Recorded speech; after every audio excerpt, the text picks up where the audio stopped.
E aí, finalmente, no capítulo 38, Deus finalmente ele aparece ali, e aí Deus, assim, ele dá uma lavada em Jó, com todo amor e carinho, né? Mas ele dá uma enxurrada de informações na cabeça de Jó, que deixa Jó até zonzo, né? Ele começa dizendo assim, olha, quem são esses que obscurecem os meus planos com palavras sem conhecimento? Em outras palavras, quem são vocês aí que estão, tipo assim, tentando descobrir quem eu sou com um monte de palavra que nem sentido faz? Vocês falaram.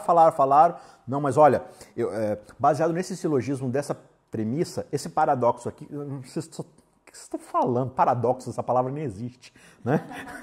Vocês estão inventando termos aí para os argumentos de vocês aí. Cara, vocês estão falando um monte de palavras sem sentido, sem conhecimento. E aí, Deus ele começa então nesses próximos capítulos ali do 38 ao 41. O 38:4 resume muito bem todos os argumentos que Deus vai fazer aqui, né? Aliás, não são argumentos, são só Deus falando, né? Deus não dá argumentos, Deus fala, né? Ele fala assim, olha, então Jó, vocês discutiram, e é engraçado assim, ele ignora completamente os amigos de Jó, ele ignora completamente Eliú, ele senta para falar com Jó, e ele fala, Jó, onde você estava quando eu falo assim, haja e as coisas passaram a existir? Onde você estava quando eu falei para o leão, para o boi, para o avestruz, para o rinoceronte, para não sei o que lá? Onde você estava quando eu fiz o vulcão? Onde você está? Cara, e aí ele começa a pintar então essa imagem para Jó do seu poder, né, das suas habilidades, da sua soberania e tudo mais. E aí ele fala, olha, mesmo a capacidade de vocês de raciocinarem, de confabularem ideias, ele fala no 36, quem pôs sabedoria no coração ou deu entendimento à mente? Vocês só estão racionalizando alguma coisa porque eu que criei a mente de vocês, né? Então, assim, você já percebe que tem um certo grau ali de distância entre a soberania de Deus e a limitação do ser humano, né? Então, o que Deus faz basicamente aqui nesses capítulos? Falando com Jó. Ele vai dar essa olhada nesse mundo natural que ele criou e vai falar assim, Jó, você não é responsável por tudo que existe. Você não controla tudo que existe. Você não tem poder para controlar nada. Você não sabe nem explicar como as coisas funcionam no mundo natural. Então, assim, Deus ele só dá... Olha só que interessante. Jó e seus amigos eles estão discutindo o quê? O mundo natural? Não. Eles estão discutindo o mundo sobrenatural, o campo das ideias. Eles estão discutindo assim, olha, no cosmos da justiça divina, Deus fala assim, então, desce uns degrauzinhos, vamos começar a falar do avestruz, do mundo natural, das coisas que você está vendo, que você pode pegar. Vocês estão querendo discutir a repipoca da parafuseta do cosmos divino, vocês não sabem nem explicar como é que uma formiga consegue carregar algo 10 vezes mais pesado que ela. Se vocês não conseguem nem explicar isso, como é que vocês estão tentando discutir os propósitos de Deus? Então, Deus ele não dá nenhum argumento metafísico, ontológico, de novo inventando palavras, né? Ele simplesmente fala assim, então, sabe o boi? Como é que funciona o sistema de ruminação? Né? E aí ele, sabe, o bode lá que, já viu aqueles videozinhos dos bodes escalando montanha? Olha, pim, pim, pim, pim, pim. Então, assim, cara, explica isso aí, depois a gente conversa sobre ontologia, né? Então, assim, ele vai falar, olha, Jó, você não consegue explicar essas coisas que estão diante de você. Como é que você quer falar de coisas que estão muito além do seu conhecimento e da sua observação, né? Se aquilo que você vê você não consegue explicar e controlar, como é que você está querendo colocar dentro de uma caixinha coisas que estão muito fora da sua alçada e de que não fazem parte da sua realidade próxima ali, né? Qual que é o grande ponto principal de Deus aqui no meio disso tudo, né? Ele está falando assim, olha, Jó, você, e aí Jó como representante de toda a discussão ali, de toda a turminha da bagunça, né? Jó, você está partindo do pressuposto de que as coisas no mundo, aqui no planeta Terra, elas funcionam dentro de uma lógica linear. Fez o mal, recebe o mal. Fez o bem, recebe o bem. E Deus age pela mesma justiça, limitada do ser humano. Deus vai agir do mesmo jeito que o ser humano age. Só que assim, debaixo dessa suposição que ele está fazendo, né? Deus vai falar assim, olha, Jó, o problema é que você não tem a perspectiva suficiente para poder fazer os julgamentos do que é bom e do que é mal. Do que está acontecendo de bom, do que está acontecendo de mal. E muitas vezes, aliás, todas as vezes, não é isso que acontece na nossa vida. Tipo, você já percebeu que sempre que a gente faz algo de errado, a gente tem a perfeita explicação do que nos levou a fazer esse algo de errado? Não, você não entende o meu dia. Meu ônibus atrasou, foram trocar o motorista, levou 20 minutos, cheguei aqui atrasado. Então, assim, aí assim, a Thelma chega atrasada. Essa Thelma. sempre chega atrasado, né? Mas também, vaidosa, fica lá horas na chapinha, né? Aí assim, eu tenho certeza das suas motivações para fazer o seu erro e eu sei que você está errado, mas é impressionante como eu sempre sei o que acontece no meu coração e eu sempre tenho a explicação perfeita, né? Só que Deus não tem nem o seu problema nem o meu problema, porque Deus ele vê a sua motivação e a minha. Deus ele está olhando aqui, ó, e ele está vendo tudo acontecer. Mal comparando, olha só, jamais vocês pensaram na vida de vocês que eu ia usar Big Brother para falar de teologia, olha só. Não é interessante assim, o pessoal que está assistindo ali, e olha que a gente não está vendo todas as câmeras ao mesmo tempo, mas você tem um pouco mais de observação do que está acontecendo de fora, certo? Ou nos filmes também, você fala assim, cara, mas por que essa pessoa está fazendo isso de novo? Que estúpido, era só ter feito... Cara, você sabe das motivações dos personagens, você sabe do enredo, você sabe o que está acontecendo, você sabe o que ele falou para ela, o que aconteceu ali, o que ele derrubou, o que aconteceu no dia anterior, que ele estava de mau humor, o que ela sabe. E aí, com essa limitada observação, você já sabe um pouco melhor, assim, essa pessoa é mau caráter. Só que mesmo do nosso ponto de vista, a gente ainda não tem a tecnologia do Big Brother para olhar no coração da pessoa e saber exatamente qual era a intenção dela na hora que ela falou. A gente está fazendo pressupostos o tempo todo. Deus não, ele está olhando de cima, vendo todas as câmeras ao mesmo tempo, 360 e sei lá mais quantos graus existem no olho de Deus, e ele tem um raio-x do coração. Ele fala assim, olha, Jó, você não tem a perspectiva que eu tenho para poder ver o que está acontecendo de mal e o que está acontecendo de bom ao mesmo tempo, porque não é só a sua vidinha, o mundo não gira em torno da sua perspectiva, Jó. Existe todo um universo natural, sobrenatural, divino acontecendo que você não está vendo. Portanto, o problema da perspectiva de vocês é que vocês não têm todas as informações para decidir o que é justo e o que é injusto. Eu tenho. Vocês não conseguem nem ver os bichos aí correndo e explicar o que está acontecendo, né? Então veja, qual que é a resposta de Deus básica? Jó tem uma perspectiva limitada das coisas e, portanto, ele não pode ter um ponto de vista universal. Se a observação dele é totalmente local, como é que ele pode fazer, né, uma projeção universal do que está acontecendo? Então, qual que é a conclusão do argumento de Deus, né? Jó, você não está em posição de ficar me acusando, porque você não sabe as coisas que eu sei, né? E quando Deus fala isso para Jó, ele está falando para todos os que estão ali participando da conversa. Vocês estão discutindo coisas, mas o pressuposto de vocês está errado. Vocês estão partindo do pressuposto de que vocês sabem tudo o que está acontecendo, de que vocês têm a condição, né? E aí, olha só, né? A gente começa a história da redenção com o casal olhando para a árvore do bem e do mal e falando assim, nós temos condição de fazer o quê? De julgar entre o certo e o errado. Mas vocês não são os criadores do planeta, então vocês não têm todas as condições de julgar o certo e o errado.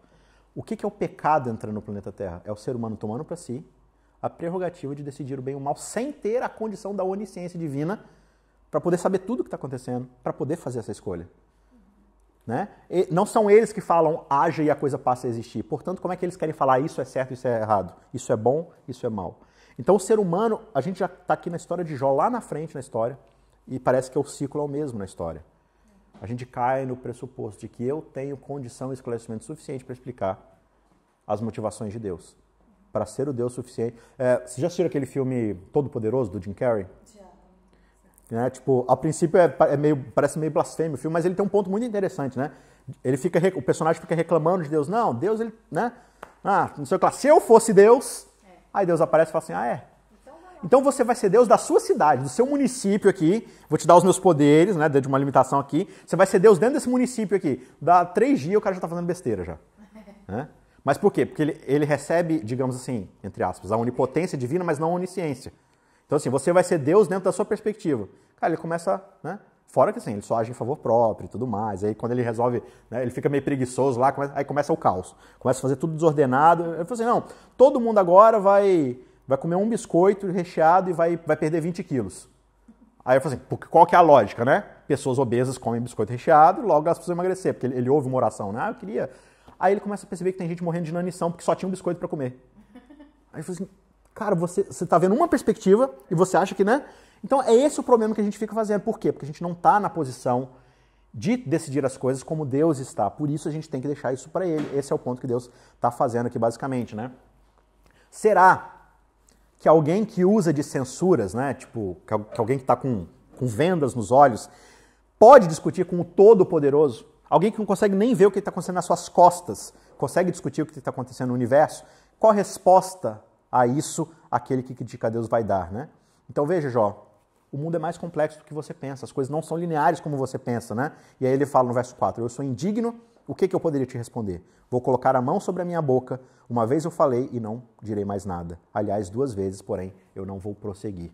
Jó reconhece, ele fala assim, realmente falei muita bobagem aqui, né? Tem uma figura de 2 personagens aqui que eles são bem interessantes, porque a galera fica confabulando, né? Aparece o Behemoth e o Leviatã, que são 2 bestas, assim, e o pessoal fala... Basicamente assim, da minha perspectiva, tipo Jó limitada, né? Assim, ele está citando forças naturais dos animais ali e tudo mais, né? De todo... E aí parece que ele cita 2 bestas que elas são incontroláveis, elas são tão poderosas que elas são indomáveis, digamos assim, né? É um animal assim tão poderoso que você não pode colocar um cabeço nele e falar assim, vai pra cá, vai pra cá. Porque o cavalo, você lota o cabeça, você consegue controlar ele de certa forma, né? Só que quando ele tá cansado também e ele resolve disparar, não tem o que você fazer, já aconteceu comigo.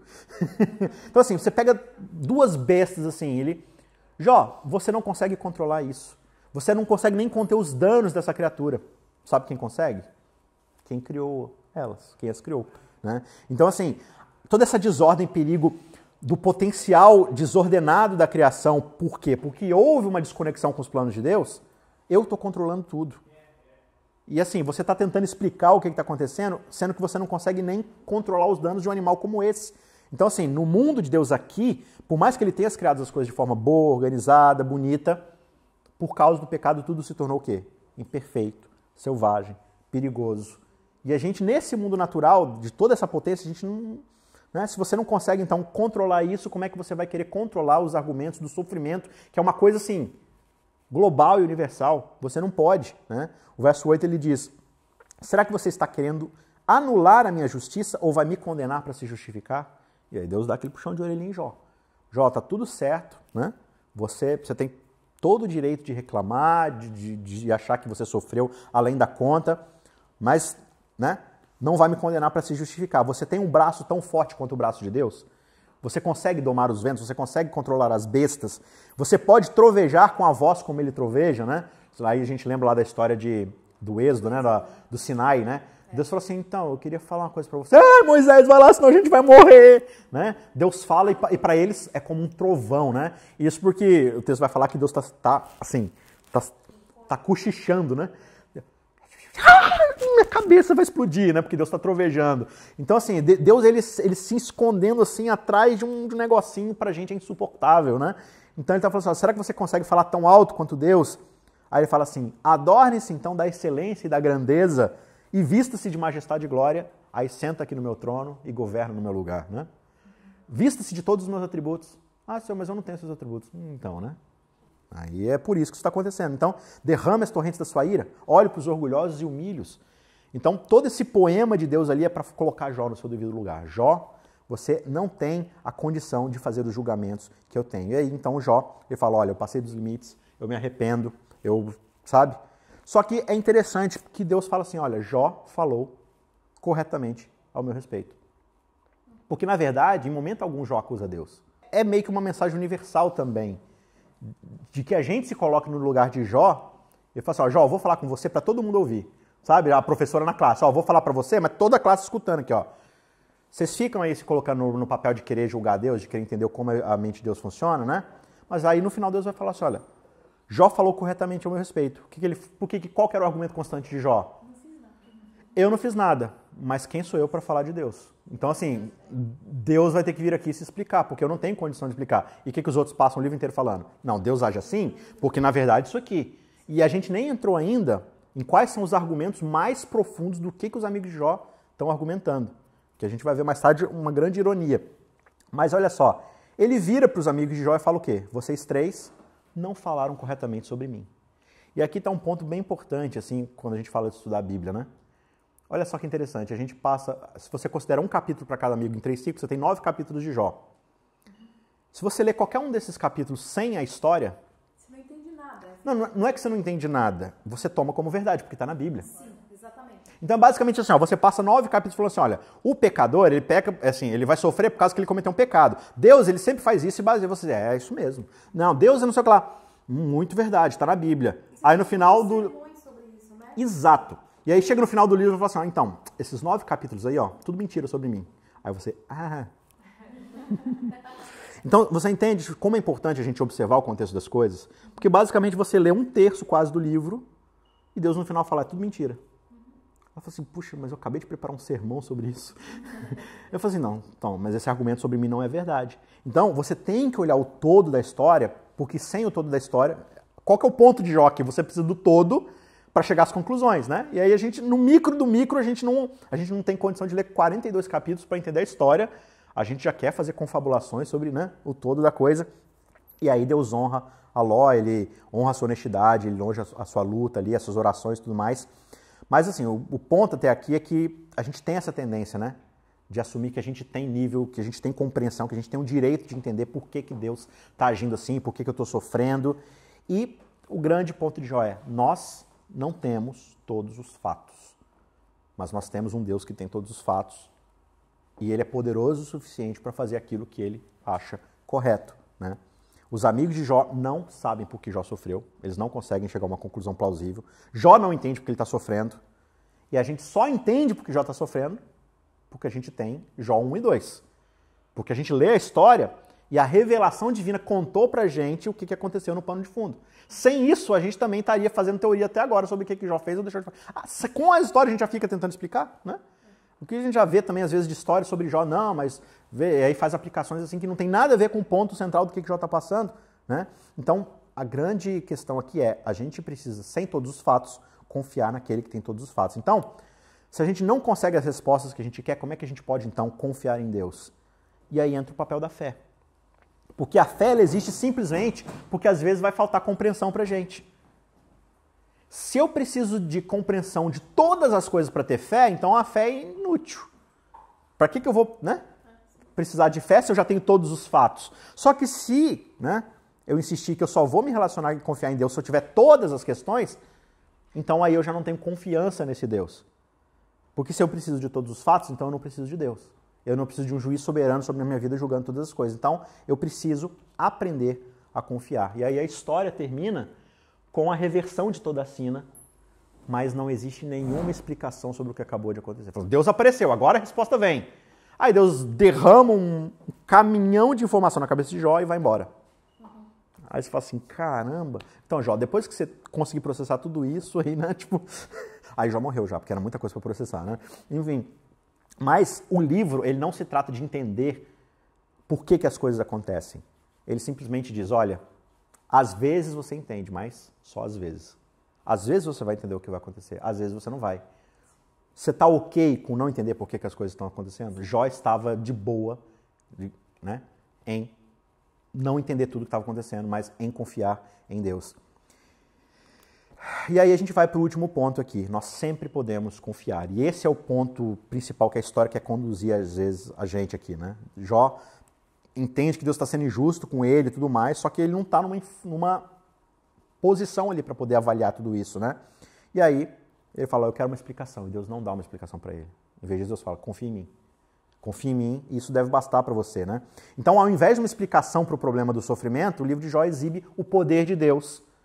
E a gente deve usar essas informações sobre quem Deus é como evidência para a gente poder basear a nossa fé e a nossa confiança nele. Jó é sobre quem Deus é, não é sobre o que ele está fazendo e por que ele está fazendo. Ele abre uma janela da sua criação para falar assim, olha para a criação, veja o meu poder, veja a minha competência, veja a minha soberania e que isso seja razão suficiente para você poder confiar em mim, né? Porque eu estou no controle de todas as coisas. Jó, ele nunca, né, como a gente mencionou, ele nunca entende por que ele sofre, mas ele recebe o conhecimento sobre quem Deus é. E aí Jó confia nesse Deus. Jó deposita sua confiança nesse Deus. E a gente é muito abençoado por ter a revelação do que estava acontecendo ali naquele pano de fundo, né? A gente tem uma visão muito única, né, como eu falei, do Big Brother, né? A gente tem umas câmeras ali nos bastidores para entender o que está acontecendo. Então, assim, para a gente encerrar aqui, vamos pegar esse paradigma aqui. Por que existe sofrimento no mundo? E a resposta mais básica é porque nós vivemos num mundo que é maravilhoso, mas ele não foi criado para evitar o sofrimento. O mundo não está do jeito que Deus criou. É assim, a gente quer todos os benefícios da criação de Deus sem estar debaixo das regras de como essa criação funciona. Eu quero fazer do meu jeito, mas eu quero que todas as consequências sejam as boas que o Senhor intentou que fosse. Mas eu que vou fazer, né? Então, assim, nesse mundo não existe uma correspondência direta entre o mal e o sofrimento. Entre o bem e a recompensa, a justiça e a recompensa. Desse lado do céu. Você não pode simplesmente falar, ó, se você fizer isso, isso vai acontecer. Se você fizer isso, isso vai acontecer, né? E aí, então, coloca esse paradigma na sua cabeça e vamos dar uma olhadinha rápida aqui de novo para a gente concluir no capítulo 1 e 2. No dia em que os filhos de Deus vieram apresentar-se diante do Senhor, veio também Satanás. Em algumas versões diz o Satanás entre eles. Satanás, na verdade, não é o nome próprio, né? Ele significa o acusador. É como se fosse o promotor, assim, né? É o cara que acusa. Sempre que Satanás aparece na Bíblia, esse nome, ele está acusando alguém. Ele chega lá para Josué, lá no profeta Malaquias, e fala assim, olha, você não poderia ser sacerdote, porque você fez isso e isso. É o Satanás. Ele sempre aparece para poder falar assim, ó, isso aqui, você não pode fazer isso não, porque você não é digno de fazer isso aqui e tudo mais. Ele serve para isso, basicamente para ficar acusando. E aí, o texto diz pra gente que os filhos de Deus vêm se apresentar diante do Senhor. Então, a história deixa assim, bem no...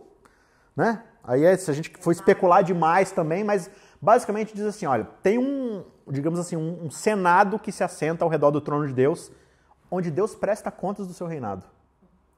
Então, os filhos de Deus, quem são os filhos de Deus? Outros Adões? Não sei.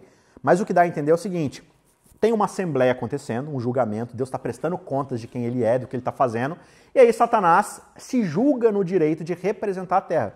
Por quê? Olha o diálogo que acontece, o diálogo. Deus vira para Satanás e pergunta, de onde você vem? Basicamente, o que Deus está perguntando para Satanás? Com que direito você pisa aqui? Então Satanás fala, eu venho de rodear a terra e passear por ela. Basicamente o seguinte, olha, eu sou o representante da terra. Mas por que você é o representante da terra? Por que você acha direito? Deus, o senhor já reparou na terra? O senhor tem uma filosofia de reino, certo? O senhor tem leis que regem esse reino. Amor, justiça, bondade, benignidade, retidão, certo? Então, todo mundo que é do seu reino vive segundo essas leis. Já no meu reino, é egoísmo, maldade, maledicência, fofoca, viver para si, orgulho. O senhor já deu uma olhada na terra? Qual é a lei que vigora lá na terra? É do seu reino ou é do meu? É do meu, né? Você já olhou, as pessoas são fofoqueiras, mentirosas, egoístas. Lá todo mundo vive segundo o meu reinado. Eu sou o rei da terra, por isso eu estou aqui. Eu tenho credencial como representante da terra para estar aqui. E aí Deus fala, lá todo mundo é assim, é? Lá todo mundo é mal. É? Você já reparou em Jó? E aí nesse momento Jó ficou com a orelha vermelha, né? Assim, alguma coisa vai dar ruim para mim aqui. Não aconteceu. Enfim, você já reparou no meu servo Jó? Não há ninguém como ele na terra. Homem íntegro, reto, que teme a Deus e se desvia do mal. Então, assim, Deus fala, olha, nesse mundo, de toda a minha criação, tem um lugar no meu universo vasto que você diz que é seu. Só que você já reparou que nesse universo menor que você diz que é seu, tem um lugar que é meu? É a vida de Jó. Então, quando Jesus está explicando a oração do Pai Nosso, ou dando a oração do Pai Nosso, o que ele fala, né? Seja feita a tua vontade, aqui na terra, como no céu. Mas antes disso ele fala o quê? Venha a nós o teu reino. Que reino é esse? O reino de Deus é todo lugar onde as coisas são feitas aqui na terra, como elas são feitas no céu. Então, onde existe alguém sendo íntegro e retamente a Deus que se desvia do mal, ali existe o reino de Deus. Então, Deus está falando assim, sabe esse reino que você controla? Existe alguém ali que está sabotando o seu reino. Aí, Satanás fica maluco. Aí, o cabrunhão fica doidão. E aí, ele começa a acusar a Deus ali e a Satanás, né? A Jó, né? Ele fala assim, tá bom, Jó é isso tudo aí mesmo que você está falando. Mas não tem nenhuma razão para ele estar fazendo o que ele fez? E ele fala assim, será que é sem motivo que Jó obedece a você? Será que Jó não está fazendo isso por nenhuma razão escusa? Não é verdade que tu mesmo puseste uma cerca ao redor dele, da sua casa, de tudo que ele tem? Abençoaste a obra de suas mãos e os seus bens se multiplicaram na terra? Então, o que Satanás está falando aqui sobre Jó?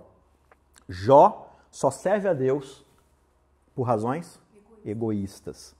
Deus, ninguém em sã consciência vai te servir porque quer. As pessoas só te servem porque elas têm algo a ganhar.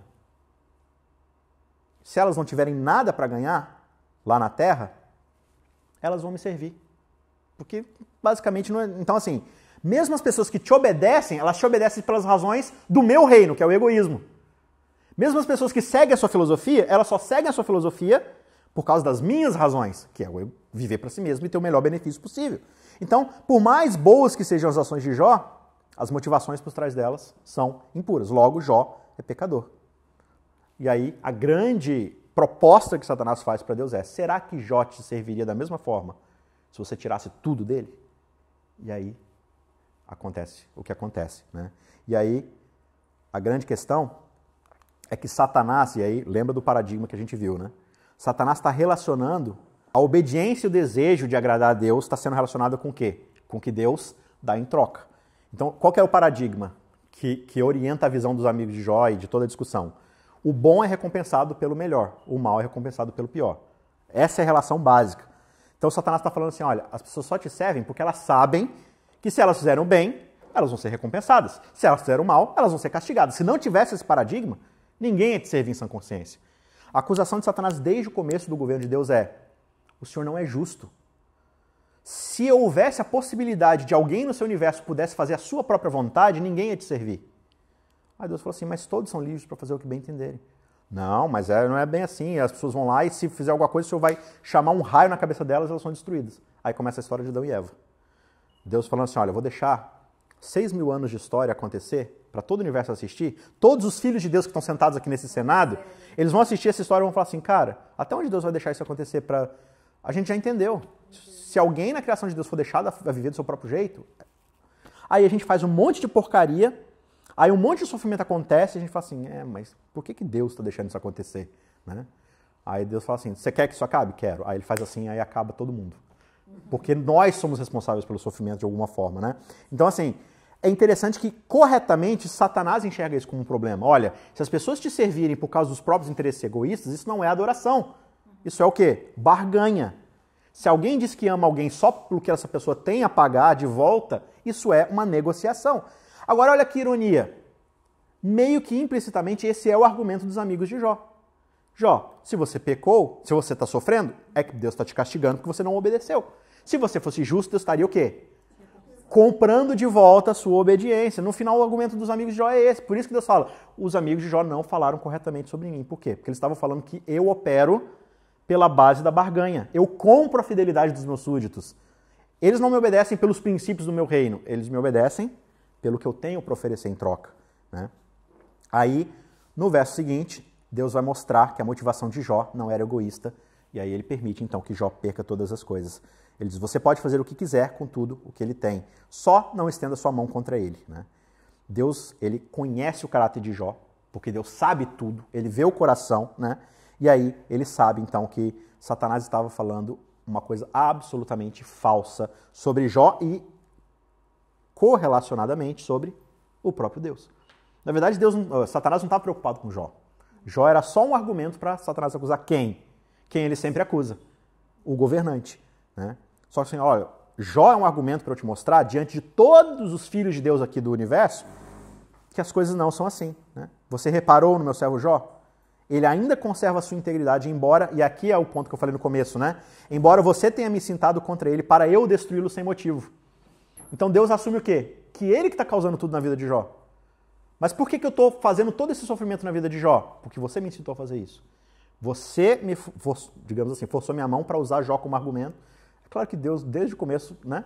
Deus sabe de tudo. Então ele fala assim, você reparou no meu servo Jó? Né? Então Deus é quem traz Jó, na verdade, como testemunha de tudo isso aqui, né? Só que Satanás, ele não quer dar o braço a torcer. E aí ele fala, olha, um homem é capaz de dar tudo o que tem para poupar a sua vida. Então a coisa do capitalismo aqui, do materialismo, ok. Só que estenda a tua mão e toca nos ossos e na carne dele para ver se ele não blasfema contra ti na tua face. Então, o que Satanás de novo está fazendo? Ele está colocando o caráter de Deus em xeque, né? Colocando dúvidas sobre o fato de que Deus só abençoa aqueles que o obedecem. Jesus vai falar, né? Deus, ele é imparcial, ele faz chover sobre justos e injustos. Ele faz o sol nascer sobre justos e injustos. Deus é perfeito, por quê? Porque ele é imparcial. Né? Satanás está falando assim, não é não. Ele só abençoa aqueles que obedecem. De novo, quem usou esse argumento na conversa? Os amigos de Jó. Se você fosse justo, eu estaria te abençoando. Então você percebe que, na verdade, os amigos de Jó, eles estão defendendo o argumento de Satanás o tempo todo. E aí, se você pega aqueles argumentos, faz um sermão sobre isso e aplica, você está falando assim, hoje, gente, eu vou pregar um sermão baseado nas verdades de Satanás. Pesado, polêmico, né? Então Satanás está lançando uma nuvem de dúvida nesse relacionamento, dizendo, olha, isso não é baseado no amor, é baseado no quê? Na autopreservação. Tudo bem, o homem pode até perder o que tem, mas nada é mais forte que o instinto da autopreservação.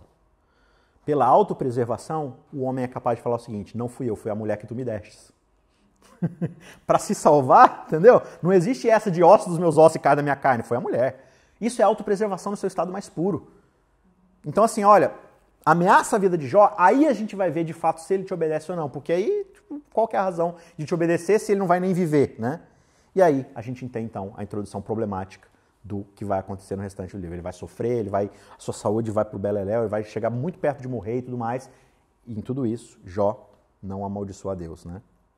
Por mais rico que Jó fosse, por mais saudável que ele fosse, ele não estava adorando a Deus por causa da sua saúde, por causa da sua riqueza, ele estava adorando a Deus por quem ele era. Então assim, a verdadeira adoração de fato, ela não depende das circunstâncias. Ah, eu vou adorar a Deus hoje porque está tudo bem na minha vida. Ah, eu vou adorar a Deus hoje porque ele me abençoou de alguma forma. Não. A adoração é uma resposta a quem Deus é e não ao que ele faz ou deixa de fazer na nossa vida por razões que a gente entende ou não entende. Independe das nossas circunstâncias, né? Se não, não é adoração. É, de novo, o quê? Barganha. Se vai depender do que Deus vai me dar, então é uma barganha, né? E uma das ironias centrais desse livro aqui é que Jó, ele sofre não porque ele é ímpio, ele sofre porque ele é justo, íntegro. E se os amigos de Jó fossem tão íntegros quanto ele, talvez eles fossem usados no argumento de Deus para sofrerem em favor do caráter de Deus, né? Só que de todos aqueles que Deus poderia ter, digamos assim, se gabado diante de Satanás, ele escolhe Jó, essa figura de Jó. Agora, assim, Jó ele não confia em Deus porque Jó era mais inteligente, mais santo, apesar da descrição dele ser íntegro, reto, mas não é por isso que ele teme a Deus. Jó é essas coisas porque ele teme a Deus, né? Então, assim, Jó é íntegro, reto, porque ele teme a Deus. E por que ele teme a Deus? Porque ele confia no caráter de Deus. Deus deu razões suficientes para Jó para ser confiável, né? E essa é a única base de confiança que ele tem para confiar em Deus. Jó não leu o capítulo 1 e 2. Ele não sabe da história que está acontecendo, ele não sabe das câmeras que estão plantadas ali nos bastidores, né? Mas ele conhece o caráter de Deus. E isso é suficiente para Jó entender o que está acontecendo e confiar em Deus. E aí quando Deus diz, olha Jó, olhe pela janela, contempla toda a minha criação, contempla as coisas que eu fiz, contempla o meu poder, a minha bondade, a minha soberania, e que isso seja razão suficiente para você confiar em mim enquanto eu despedaço com a sua vida. É forte, né? E Jó confiou. Por isso que nós sempre podemos confiar. Jó, ele é uma figura, e a gente, de novo, como eu já mencionei antes, né, a gente sempre se projeta na pessoa mais virtuosa da Bíblia, né? Os personagens mais virtuosos, eu quero ser como Jó. E isso é louvável, porque a gente deve buscar, né, os melhores exemplos. Só que, de novo, a história da redenção está sempre mostrando para a gente modelos que apontam para algo além da própria humanidade em si. A história de Jó aponta para uma outra história sobre alguém que vai viver uma vida muito mais justa e muito mais íntegra que Jó. Na verdade, uma vida perfeita. E ele vai sofrer de uma forma muito mais avassaladora do que Jó sofreu e do que todos nós sofremos. Ele vai passar por muito mais sofrimento do que Jó passou. É por isso que Jó, no meio do livro, ali no olho do furacão de todo o sofrimento, no capítulo 19, ele diz, eu sei que o meu Redentor vive. A história de Jó aponta para alguém que com o seu sofrimento vai acabar de uma vez por todas com todo o sofrimento. E assim a história vai avançando, com a esperança de que um dia esse Redentor de Jó vai aparecer e se levantar sobre a terra.